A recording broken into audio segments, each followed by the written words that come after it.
Netflix உடைய top நாச்சான show அப்படிங்கிறது squid game தான். அதனுடைய சீசன் 2 அப்படிங்கிறது இந்த டிசம்பர் கிறிஸ்மஸ் அன்றைக்கி லான்ச் பண்ணியிருக்காங்க.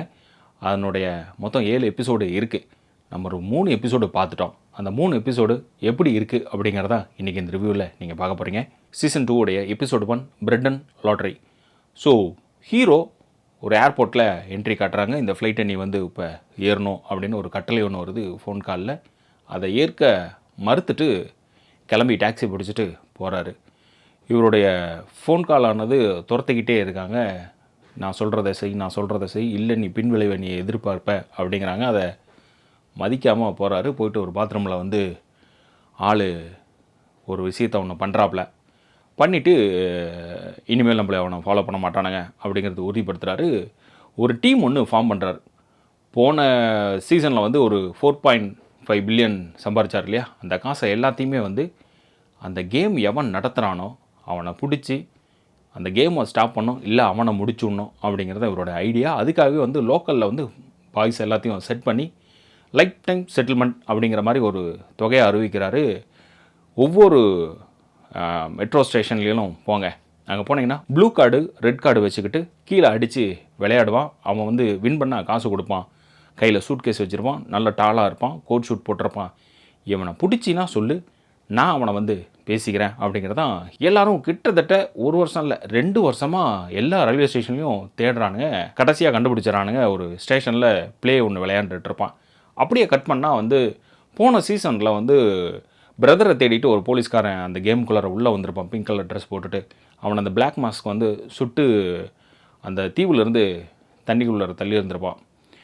அந்த போலீஸ்காரன் இப்போ வந்து டிராஃபிக் போலீஸாக வேலை செஞ்சிட்ருப்பான். அவனுக்கும் என்ன அப்படின்னா, மறுபடியும் அந்த தீவுக்கு போய் அந்த கேம் நடத்திட்டு இருக்கான் இல்லையா, அவனை பிடிக்கணும் அப்படிங்கிறது ஒரு எண்ணம். அதுக்காகவே வந்து வார விடுமுறை நாட்களில் வாடகைக்கு போட்டு எடுத்துகிட்டு போய் தீவாக இதுவா அதுவா அப்படின்னு அலையிறது தான் அவருடைய வேலை. இப்போ இந்த 2 பேரும் ஒரு பாயிண்டில் சந்திக்க போகிறாங்க இந்த எபிசோடில். கட் பண்ணால் எபிசோடு 2 எலவன் பார்ட்டி.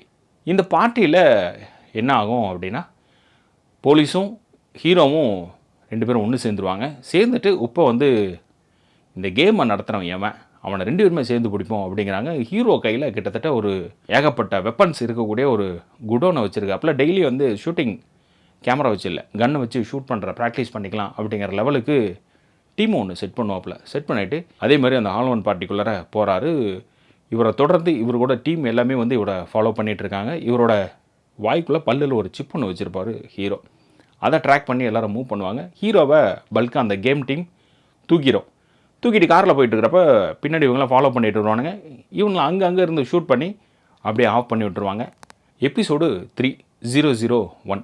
இந்த எபிசோடில் என்ன நடக்கும் அப்படின்னா, தூங்கி எழுந்திரிச்சா ஹீரோ கொண்டு கிட்டத்தட்ட அதில் 456 பார்ட்டிசிபேட் எல்லோரும் இருப்பாங்க. ஹீரோ தான் அதோட கடைசி எண் 456. ஸோ இந்த கேம் ஆல்ரெடி ஹீரோவுக்கு தெரியும் என்ன பண்ணுவாங்க, எப்படி பண்ணுவாங்க அப்படிங்கிறது. மற்ற உள்ளே இருக்கிற யாருக்கும் ஒன்றுமே தெரியாது. எல்லோரும் ஒவ்வொருத்தரும் ஒவ்வொரு கேள்வி ஒன்று கேட்டுக்கிட்டே இருப்பாங்க. ஒரு வாய்ஸ் மட்டும் ஒன்று வரும்.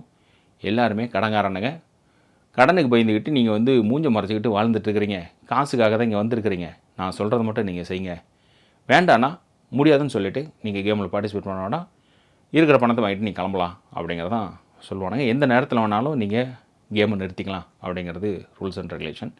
ஸோ கேம் ஸ்டார்ட் ஆக போகுது. எல்லாரையும் கூட்டிகிட்டு மொட்டை மாடிக்கு போகிறாங்க. ஒரு மிகப்பெரிய டோர் ஓப்பனாக கேம் ஸ்டார்ட். உங்களுக்கு தெரியும், இந்த எபிசோடு பார்த்துட்டு இருந்தீங்கன்னா தெரிஞ்சிருக்கும். சீசன் 1 அந்த பொம்மை நின்றுட்டு பாட்டு பாடும், எல்லோரும் ஓடி போய் அது நிறுத்தின உடனே இதுவும் நிற்கணும் அப்படிங்கிறது. ஹீரோ ஒரு செம்மையான ஒரு வேலையை ஒன்று செஞ்சு விடுவாப்பில் இந்த கேமில். ஸோ அப்போ தான் தெரிய வரும், ஓ இவன் சொன்னது பொய் இல்லை, உண்மையாலுமே இவன் பார்ட்டிசிபேட் பண்ணியிருக்கான் அப்படின்ட்டு. இப்போ ஹீரோ இந்த கேமில் நிறைய பேர் சாவாங்க. அது எப்படி என்ன அப்படிங்கிறத எபிசோடை நீங்கள் பார்த்தீங்கன்னா தெரிய வரும். இன்ட்ரெஸ்டிங்காக இருக்கும். ஸோ ஒரு 3 எபிசோடு பார்க்குறப்ப ஓகே, ஒரு க்யூரியாசிட்டி ஒன்று க்ரியேட் பண்ணியிருக்கானுங்க, அடுத்தது எப்படி இருக்கும் அப்படின்னு. ஏன்னா மொத்தம் 6 கேம் இல்லையா, இதில் இன்னும் 4 எபிசோடு பேலன்ஸ் இருக்குது. அந்த 4ஐயும் பார்த்துட்டு 4 to 7 எப்படி இருக்குது அப்படிங்கிறதையும் உங்கள்கிட்ட நான் சொல்லிடுறேன். ஸோ நம்ம சேனலை படங்கள்லாம் ரிவ்யூ பண்ணியிருக்கோம், அதையும் பாருங்கள். பார்த்துட்டு இந்த ஸ்குவிட் கேமோட சீசன் 2 பற்றி இந்த ரிவ்யூவில் உங்களுக்கு என்ன பிடிச்சிருக்கு அப்படிங்கிறத பற்றி கீழே கமெண்ட்டில் சொல்லுங்கள். இல்லை நீங்கள் பார்த்துட்டீங்க அப்படின்னா அதை பற்றியும் ஷேர் பண்ணுங்கள். ஸோ மறக்காமல் சப்ஸ்கிரைப் பண்ணிவிட்டு மற்றவங்களுக்கும் இதை ஷேர் பண்ணி விடுங்க.